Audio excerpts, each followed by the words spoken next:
তারেক রহমানের প্রত্যাবর্তনের মাধ্যমে দেশে গণতন্ত্র শক্তিশালী হবে বলে মন্তব্য করেছেন বিএনপির স্থায়ী কমিটির সদস্য Salauddin Ahmed.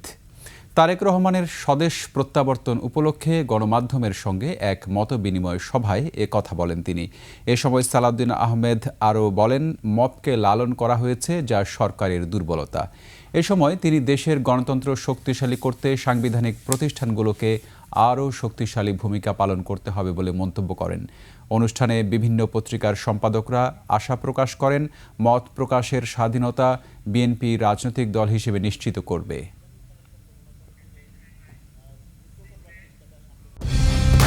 Colour expert, George sap এবং মাইল্ড অন হ্যান্ডস টেকনোলজি সমৃদ্ধ অরিক্স ক্রিস্টাল ওয়াশ আপনার লন্ড্রি এক্সপার্ট।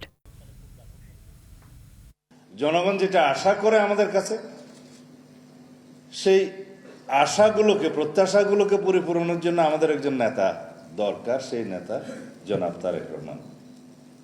তিনি বাধ্য হয়ে দীর্ঘ 17-18 বছর কষ্টকর নির্বাসিত জীবন যাপন করেছেন।